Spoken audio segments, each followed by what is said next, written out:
Hi, my name is Keith. Today I'll be explaining how we implemented Boustrophedon Cellular Decomposition to our cleaning robot that was required to be able to be adaptable to almost any operating environment after mapping. This work is inspired by the coverage path planning, the Boustrophedon Cellular Decomposition white paper by Howie, Choset, and Philippe Pignon.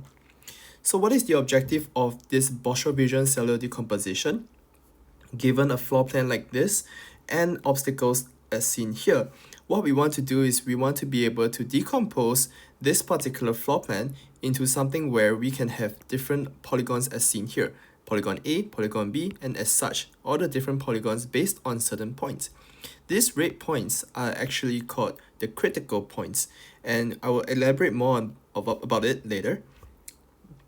So here we want to basically decompose a floor plan into a simple monotone polygon. What does that mean is that all these polygons itself would not have any self-intersections, and also it is monotone in the sense that with respect to the sweep line, we can always find a line that intersects the cell in one continuous segment.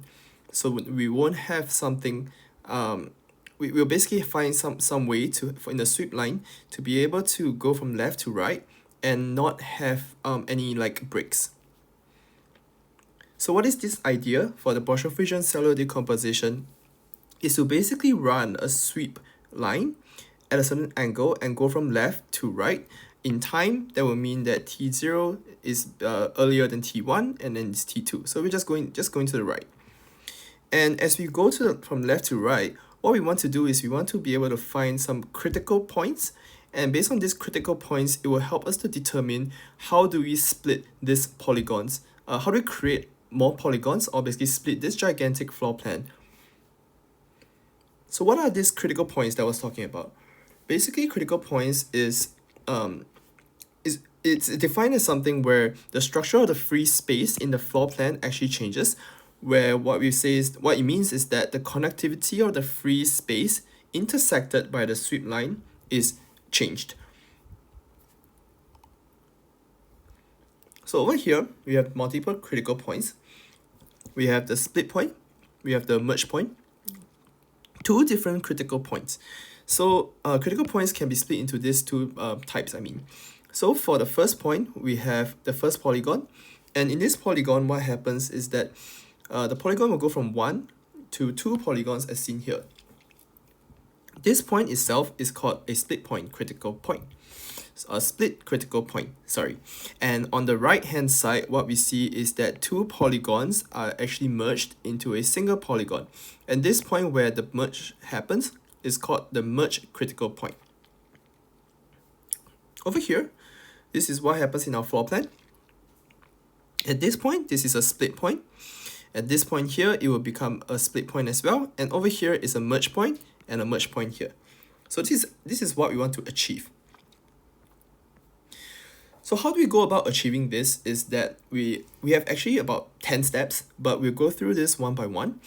In the first step, we will extract the polygons and get its vertices in the counterclockwise direction. There's a couple of ways to do this, but one of the easiest way is to make use of CV2 in the C++ library. And in CV2 library, what we have is that we can basically extract all these polygon obstacles using image processing.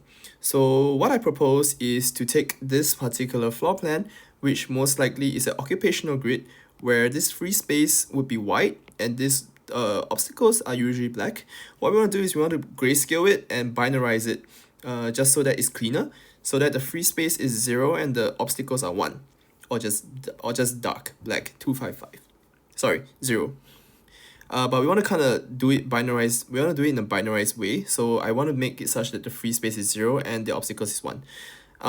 There's a couple of things we can do just to do some pre-processing. First way is that we need to take into account the robot's radius. So to encode this, we can make use of an ellipse erosion kernel. Reason why we use ellipse here is because our robot in our project is actually is circular. If your robot is rectangular, you might want to use something more like a rectangle. And then the next step for me is we basically I will propose that we invert it and perform dilation.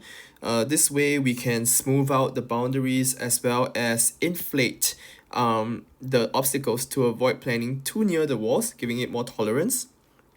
And finally, of course, we invert it back so that we get back the obstacles to be black and the free space to be white, just because this operations here basically operates on the white areas. In the subsequent step, in step 2, we want to build the edges. What this means is that for every ring, because after doing this, we will basically have a counterclockwise direction for the vertices. But next step is we want to build the edges. So for every single ring itself, what I propose is that we can create the edges by pairing the consecutive vertices. And we can at the same time pre-compute this x minimum of the edge and x max of the edge. This is useful for step 3, but we'll just take into consideration that we need to pre-compute this. This particular equation itself is just the equation of the line, and that gives us an easy way to basically find dy of any of this any point on this edge. So now we compute the different edges. Sorry. So now we compute the different edges. So for the first polygon, for this example, this will be the example we are working with. For the first polygon, I made it purple, and then for the second one, I made it green. So this is the first polygon, and this is the second polygon. So for the first polygon, you can see from x0 to x1, we have an edge E0, and the minimum is x0, and the maximum of x is x1. Similarly, we do x1 to x2. So over here, x1 to x2, x minimum will be x2, and x maximum will be x1. We do this for all the polygons here, even for the second polygon. So what we want to note is that if x1 and x2 is equals, means that we actually have a vertical line. So we want to somehow flag this edge, flag that this edge is parallel, but this is usually highly unlikely for actual scenario, but we want to still take this into account. So right now we have all the different edges. I've labeled it here. So for the third step is that we want to create a sweep event. So what this means is that for each non-vertical edge, we want to now use the x minimum and the x maximum of the edge. So as you can see on this portion here, this x minimum and x maximum will actually be passed into this area, where if we have the x minimum, we will basically give an insert, and x maximum will give a remove. So this creates two different events. And of course, when you see over on this edge itself, and that's why we need the x minimum and x maximum. For this edge itself, we have the insert edge, and then we have the remove edge. So if you are assuming that the sweep, of course, we are assuming the sweep line is going from left to right. For vertical edges, we just basically store the keys, store the values in a dictionary with the key as x, so that we can access it easily. Of course, we can't add this in here because it's a special case. We don't have both. We can't just have x minimum and x maximum to be the same, and then we have an insert and a remove. I think we have to have a special condition for this. So right now, what we do is that we basically make an event array by x ascending, sorted by x ascending, and also to enforce remove before insert. So this is what you get for the different events after I expanded these portions and then made use of this. So this is what I get before sorting. And then first I sort by x. So you can see from the sorting here, x0 is lesser than x2, and then that's also the same as x0, x0, 0 prime. And then we have x3 prime, x1 prime, and x1, and then x2 prime. So this is just the order from left to right, and also taking into account the equate the basically the x's, they are the same. So let's sort this. So after I sort by x, what I will get is basically x0 here, you can see x2, and then followed by x0 naught, x3 naught, x1 naught, x1, and then x2 prime. Or I'll be saying naught, I mean prime. So after that, what we have to do is we have to sort by remove before insert, which is what we enforce here. So why we want to do that is because we want to enforce a half open rule, which prevents us from double counting later on. So we basically do remove first before insert. So over here, because x0 has no remove for the first portion, so we just put it like as such.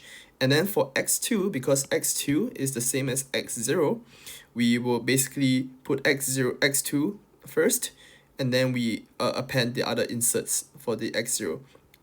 So for the next portion here, we have x3 equals to x1 equals to x1 prime, x3 prime equals to x1 prime equals to x1.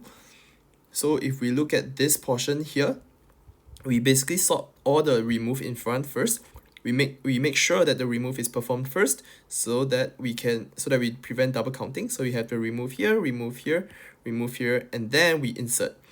This is so that we take into account that there's no duplicate of the same value axis. Yeah. Or more like the edges are basically removed before it's added again. So we prevent double counting. And finally, we have x2, which we just remove e1 prime and e2 prime. So these are the different events sorted in X and enforced to have removed before insert. On the fourth step, what we want to do next is to create an active edge set and intersection. What this means is that we want to process all the events at xn, meaning that we want to process at this one, this line, and this line. These are the different xn's. And this kind of works because between consecutive events of x primes, the relative order of the active non-crossing edges by y cannot change in a simple polygon just because we have no intersections. So we want to maintain an active edge set we call it A. And this time round, we want A to actually be a balanced BST, just because we're gonna have to sort it later based on its Y. So for each of these xn, which again is the sweep, so the xn's are these portions here. So for each of these xn, what we want to do is we want to basically remove we want to do for any x remove e event, we just want to remove it from the balanced BST. And for insert wise, we just got to insert it with its key being the y value, because we want to sort it against y and we want to store the edge. And for each vertical edge, what we want to do is we want to treat it as like a zero width barrier. And we basically decide if it contributes as an enter and exit at x of n. So for example, this is just an example of what I mean by the active edge set. So process, the first part for x0 here, we have process x0 insert e0, x0 insert e2, x the event for this particular xn, which is this xn. So if we put it into the BST, what we'll get is a sorted A. We will get this, but we can make use of the BST to give us a sorted y in order. So we'll get of course, because these two are the same, so sorted A is actually just yx0 and yx0. So this doesn't really show much, but we'll show it later. Okay, so let's move on to step 5 first. I will explain more later. In step 5, what we want to do is we want to build an inside interval. So what this means is that from this active edge set, right, we want to fetch the active edges in the BST order. So why we want to do that is we want to find the inside intervals of the polygons, not the outside, that's the free space. We want the polygons internal intervals. So how do we do that is that we make use of this active edge set here. So for example, let's say I give an example here of a polygon. So we have y0, y1, y2, and y3. These are the different points of the polygon. And then what we get based on the sweep line, we basically decompose or intersects where we find the point that intersects the polygon, which is y0, y1, y2, y3. And then we basically write out the array like this. From this array, what we can get is that we will do a parity method to find out where which coordinate is actually which interval is which interval represents the inside of the polygon and which interval represents the outside. So we just do out first, and then we start with out, and then we go into in, out. So from this parity pair way, what we can do is that we will know that the intervals in the polygon will be y0 and y1 and y2 and y3. So we only perform this at the event point. This particular thing here is just an example, but we want to perform it at the event point, which is all the critical points for our example. So now, because I've explained step 4 and step 5, and I gave a very short example here, but right now I'm going to give the longer example based on our diagram right here, our problem right here. So what we do first is that this is the event list that is already sorted. We will first perform x0 insert e0, x0 insert e2, which is this line here, and we recall that this is basically x of n, the first x of n, or the first point that the first point that we want to actually check out at this x of n sweep line. So what happens here is that we will have a sorted A, the BST, to be this two, and the intervals based on using the BST ordering we'll get yx0 and yx0, which as I mentioned above is the same. And then the next step is to get the next x of n, which is at this line here. We will basically have x 0 naught and x2. So any of these events will be triggered. So we'll process x2 remove e2 here, x2 insert e1 here, and then this two right here. So that will yield us a sorted A, or the BST. So first the E2 of the BST will be removed, so this will be gone. So what we'll get is we'll insert this, which is here. Sorry, this one is here, and then this one is from here, the first portion, and we will continue to insert it down here. So we will have this A, or the BST, will end up like this based on the event as seen above, where we insert 3 different edges. Our interval will basically be from we'll just take the order of the y. So we have yx0, yx2, and this so on and so forth, and then we just perform the parity, which is in out, and we'll be able to get the intervals of the polygons to be this as such. Next, we will perform the next line, which is at this point here, which is x3 prime, x1 prime, and x1. Again, we look at our event list, and we know that this will constitute to these 3 rows here. So if we extract it down here into the process, what we do is we will have to remove e3. We just perform accordingly. So remove e3 prime, so this one will be gone, and then this one will be gone, and e0, this one will be gone, and then this one will be gone. So everything will be gone. And what we'll do is we just insert this 2 right here into the A. And then we will just sort it. So if we do the sorting, this is what we get based on the y values. So of course the y1 prime is first, and then the y3 prime is next. The intervals will then be the the interval will just be the in and out. So this is the interval of the polygon, and as you can see, is from y1 prime to y3 prime.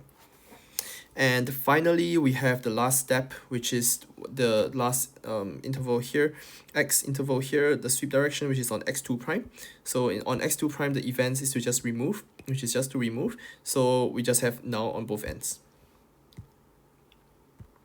Okay, so from the above, what we can see is that as the interval size changes, we actually kind of have roughly speaking, we will see like different, for example, like we'll see like the critical points. We will definitely have some critical points. This is a rough speaking. If we just have one single polygon without this guy, this will work. But right now we have two polygons, so we want to, this is just a rough speaking and just giving some intuition on what's happening. In step 6, what we want to do is we want to start detecting all these critical points, and actually figure out which critical points are useful. So first we need to determine which intervals have changed, and also find out for each interval which event point is a critical point within the interval. So what it means is that this one will be a bit more complicated, is more involved, so I'll go a little bit slower. So what we're gonna do is we have to first basically which interval has changed. So let's say if we move from like left to right, which intervals have changed, and which critical points. Yeah, I'm not explaining this really well, but I think maybe if I show you this algorithm or logic explanation, it'll be better. So first thing we do is we declare two dictionaries. First one is the previous to current, and the second one is current to previous. So we want to be able to find, like, for one sweep line to the second sweep line, whether there's any changes in the intervals or basically the polygons. So right here, the previous to current will be defined as a previous index to a set, and the current to previous will be the current index to a set. And what we want to do is that we want to take the interval arrays of the current and previous event. So the I previous, this value here will be the polygons. So this time around, what we're going to do is that instead we're going to be chopping up the obstacle polygons into even smaller polygons based on the different vertices or the x-ends. So AID will basically represent the split polygon indexed. And then we have yx0 to yx0, which represents at this point or at this point, where's the y start and where's the y end based on bottom to top.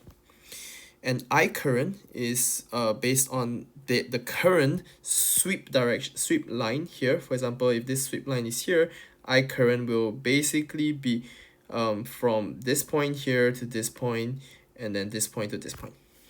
So that's what I mean. So you get basically yx0 to yx2, which is this point, because it's yx0 as seen here. And then we have yx0 naught to yx0 naught. Sorry, that's a mistake right here. Okay, so how we want to do this is we want to maintain two pointers, with I being for the I previous, and with J being for the current. So we have two arrays here. So we just want a pointer for this and want a pointer for this. And so how we initialize it is that we treat I and J to be 0. So we'll treat I and J to be starting from the start of the array. So while the length of the index is less than any of this. So if any of the index ever goes out, we basically stop. And while it's within this within the sort of interval arrays, what we want to do is that for I previous I, what we want to do is we want to basically get a polygon cell here. Let A to be this polygon cell, and then to be the AY, the Y coordinate of, at this point, for example, the Y coordinate of the polygon start to the Y coordinate of the polygon end, which is AY0 and AY1. So for example, if it's here, AY0 will be here, and AY1 will be here. And the AID will basically be C0 here, which is, I hope I did draw it, yeah, here, C0. So what we want to do is for B, at the same time we also just want BY0 and BY1, and we don't need the AID just to save space. So how we want to do this is that we want to compute the overlaps. So simply we just do low equals to the maximum of AY0 and BY0, which is AY0 and BY0. And then for the high, we want to find the minimum of AY1 and BY1. So what this does is that if you think about it, it basically helps us to determine which pointer, which either the I previous or I current is actually representing a lower y coordinate, and that pointer should actually be the next to move up. So how we actually go about doing that is that we have this one right here. We just take high minus low, and if it's more than equals to 0, it means that we should actually inject, we should do this. But if high minus low, yeah, so we just do this. We just make previous to current AID to add J. So previous to current AID, which let's say is this point here, we just add J. Yeah, I hope I'm not wrong. J is here, sorry. Yeah, and then do current to previous J to add AID, which is C0. And then we want to advance based on whichever is lower. So if AY1 is less than equals to BY1, we just increase the I previous, which is A, and otherwise we'll just increase I current. Basically the above proposed logic is to perform the mapping. We will basically be able to map, let's say, from this point here to I current and this. So how I'm gonna show you, I think it's very confusing here, but maybe you can just take a look at this algorithm, and then below I have illustrated 4 different cases that can happen. These are the cases that I believe I've covered all the cases. I hope I'm not wrong of that. So for case 1, we have split, so meaning that we move from 1 polygon to 2. So if I previous over here, let's say we have C0 from 2 to 12, which let's say this point is I previous and this point is I current. For C0 polygon, we have 2 to 12. I current, we have 2 to 6, 8 to 12. The overlap at C0, which is this polygon, would be the I current 0, which is this points here, and the I current 1, which is this points here. So my previous to current at C0 would be 0, which is 0 and 1 index. Basically, this 0 and 1 index is representing the I current 0 index and 1 index, because your C0 itself intersects with 2 to 6 and 8 to 12, which is over here. So we can say that the degree of previous to current is 2, which represents a split. So we just find the split critical point between intervals of 2 to 6 and 8 to 12, which is here and here. The next step is to merge. The second case, is to merge, which is from 2 polygons into 1. So what we want to do here is that we have a previous, let's say previous is C0, which is 2 to 6, 8 to 12, and this is C0 and this is C1. And I current, which is at this point here, will be 2 to 12. The overlap at C0 polygon is basically the I current 0, which is this line here, because this line here intersects both C0 and C1. So we'll say that the overlap is this. So if we were to follow the algorithm above, the previous to current C0 will be to 0, the index 0, which is this I current, and previous to current C1 will be at the same point. So current to previous, which means from current to the previous, what we'll get is we actually get 2 different polygons, which is C0 and C1, and that gives me a degree of 2. And if we look back, what it means is that we have found a merge critical point, basically somewhere around here, and between 2 to 12. So we just take a look at the vertex list, and then we just find that this point and this point is the merge critical points. In case 3, we have continuation, which means it's from 1 polygon to 1 polygon. There's no change. I previous for C0, let's say, is 2 to 8, and I current is which is at this point is also 2 to 8. So the overlap at C0 is actually just I current 0, which is this point here. And previous to current at C0 would just be index 0, which again, index 0 here represents the index of this. And at current to previous, what we have is that at current to previous 0, which is this point, we are intersecting with C0. So the degree is 1, and there's a continuation. In case 4, we have an open and closing, which is rather simple. So for open, if our previous is null, or the current to previous is also null, we have found a split point, We just basically find the split critical point at I current j. That's basically like, for example, this point here at the bottom. This is like now, and then when we get here, we basically have a new point. We just open. Secondly, we can close. That means our current is equals to now, or previous to current is also now. So what we want to do is that we want to find the merge critical point. This is a bit more non-trivial in the sense that we are only able to find this, or at least I think about the solution and I'm able to think of this solution as we find the merge critical point by finding the points that are not assigned after assigning the other points at that particular x of n. So any points that at that particular x of n has not been assigned, taking into consideration that in the continuation case, we should probably put something like x of n equals to basically like continue, so that it is actually assigned. Then we are able to find the last few x of n's, or the basically vertices that have not been assigned, and we just basically assign it as merge critical point. And you'll see the reason why later is because of the fact that there is no points that allows us to find out, there is no like I current for us to find out where is x of n. So this is the best way I can think of. Based on the cases above, we can find the y intervals which represents a split, merge, continuation, or an open and close. So we want to find a way to store these critical points, and it's typed into a list. So I'll give the example based on our example. So we start off with I previous being nothing, and then for I current we will have yx0 to yx0, which is at this point here. So my current to previous is now. So we have case 4, as seen here, case 4, which is opening. In case 4, we find the critical point to be x0 to be, and the type is split.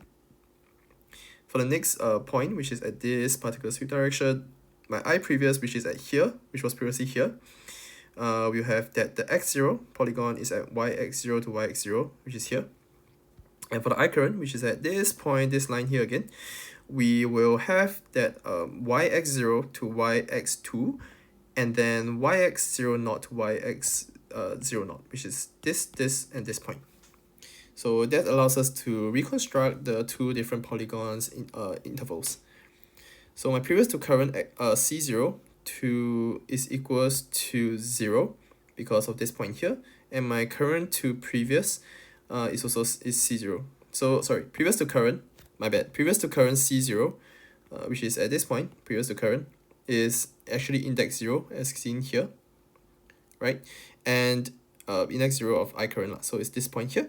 And current to previous is at index 0, which is this point here, is c0. So what happens is that these two are of degree 1, these two arrays are of degree 1, so we have case 3, which is continuation.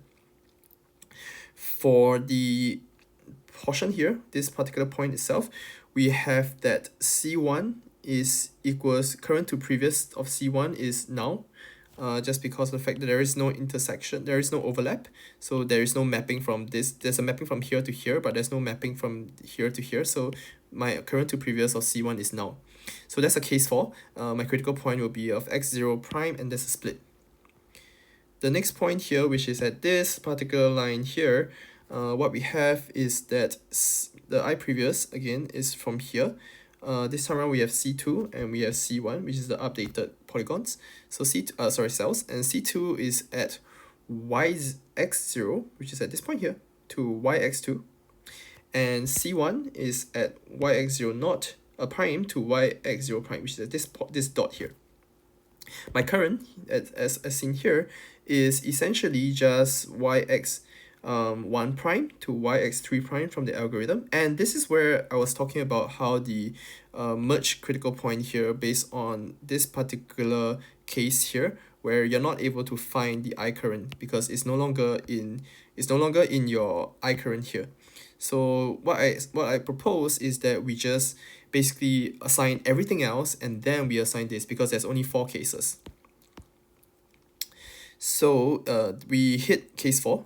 So in case 4, the polygon that is closed is c2, case 4 and is closing c2. So we assign the other points first. So we look at the c1 case here. So in the c1 case here, what we have is that the previous to current is c1, so that's 0, which is this one here. and current to previous at 0, which is this, is C1. So everything is aligned here. So previous to current is this line here, which is represented by this index here, 0, of this I current, and current to previous, which is current to previous. For this line here, 0, 0 is representing this line here. Sorry, so confusing. Current to previous, which is at 0 index, which is this point here, is basically the previous line here. The polygon is C1. So this 2, again, is of degree 1 for this 2 array, and hence we have case 3, which is again continuation. So finally we just look at find x1, which is this point here, and it's not assigned at this event point, so the critical point for this particular x1 is merged. Finally, we have the last one, which is at this I previous. So this is at C3. The previous is C3, polygon C3, which is at yx1 prime to yx3 prime. And I current here, again, we lose the information, but what we do is that we know that the previous to current of C3 is null. And hence we have case 4, which is a critical point because there is no other points here except for this. So we know that x2 prime is a merge. Alright, you might have to take a look at this algorithm again and slowly just digest. I think it's a lot, but I believe that it makes sense and it's logical. So let's move on to step 7. In step 7, we start to do some cell formation. We already have the hard part, which is forming out the critical points as well as its type. So for each open band, so from left to right, we want to create a cell object. A cell object is defined as something that has a cell index, the vertices of this of its polygon, and the left bound and right bound. So left to right. So now this cell formation is talking about getting the open space into the different polygons. So we start with an open band. So we start with cells index 0, and the vertex is at x minimum, y minimum, the x minimum, y max. That's on my vertex at the start. My left bound is at x minimum, and my right bound is still null. So we want to also maintain an adjacency list or matrix just because of its neighboring cells, so that it's useful for the last step, where we are able to know how to get the robot to traverse all the different cells that we're going to form. So at each critical point or each event, we want to close each critical point, because we already have the critical point list here. If the critical point is a split, what we want to do is that we want to close the previous cell. So let's say if this is a split, right? So we want to close the previous cell. We will just append the x and y lower bound and the x and y upper bound here to the vertex of this particular cell, the first cell, the parent cell, and update the right bound to be at this point. So we have x y lower bound, x y upper bound, and then this point here. So it's just like that. Yeah, x lower bound, x y bound, and yeah, this whole line, sorry, is my x right bound. So after that, we open two cells, which is at this point and this point here, and again we perform this way of initialization. Of course, we have to iterate up the cell index. And then we update the adjacency matrix. So the parent cell, which is the one that we close, we open up to cells child cell 1 and child cell 2. And if the critical point itself is a merge, so this point here is a merge, we will close the parent cell, which is this cell here and this cell here, and then we will open one cell here, which is again following this initialization phase. We update the adjacency matrix with the parent cell 1 and parent cell 2 to its child. That's simple. In step 8, what we want to do is we want to find the ideal sweep direction for BCD. So this is pretty easy already, so thank God. So we assume that the ideal sweep direction is one that kind of minimizes the number of polygons, just because of the fact that we know that robots transitioning between the different polygons can get a bit costly due to its navigational accuracy. And secondly, we want to run at regular intervals of the sweep directions and find the sweep directions that yield this minimum number of polygons. How we do this is that we also we can do this a bit more smart. We can do this like much more smartly. What we do is that we know that the directions of each of this line, one of the optimal solution of the optimal sweep direction must be parallel to one of this like particular line on the floor plan. That's just how it works. So what we can do is we can just extract out the directions of each line in the floor plan, and then we just calculate out, or we just go through the BCD for each of this optimal sweep direction. Of course, we can, if there's a lot of directions, we can also do some tolerance and also some merging of the directions to minimize the number of directions we need to actually try. And then after which the minimum number of the sweep direction that use the minimum number of polygons would be the ideal sweep direction. And then in step 9, we find the optimal sweep for each of the polygons, because we will have all the different polygons already made, split. As seen here, we have all the polygons already split based on our sweep directions and all the algorithm above. So what happens is that for each of these decomposed polygon, we want to extract out the directions of the edges of the polygon. So what we don't really want to do much too complicated of an algorithm here. So we want to do is we just want to do a zigzag motion on the polygon itself. And this means, and what we want to minimize, or the heuristics we want to minimize, is the number of rotations, or the robot rotations that the robot has to do. So for this particular zigzag motion, we want to because of this heuristic, we want to extract out the directions of the edges, and then one of the parallel directions to these edges would definitely yield the minimum sweep rotation. So the assumption is that the robot's rotation is again costly due to navigational tolerances, and as opposed to just moving straight. So what it also means is that the zigzag motion actually is actually complete just because of the fact that BCD, or Boustrophedon Cellular Decomposition, give us monotone polygons that guarantees that one of the zigzag motions will actually cover its entirety. And finally, we just make use of this cell transition. We have this adjacency matrix that we have created in step 7, and what we do is that all of these different polygons itself would be split in will yield this particular graph, and we just have to perform DFS on this graph, and afterwards we just command the robot to go from one point to another and perform the step 9's sweep direction. Although not optimal, is locally optimal and is good enough for our solution. Yeah, and of course, based on where the robot starts, you can just find the closest point. I'm sorry that this was extremely lengthy, and I hope that I've explained it well. Feel free to ask questions.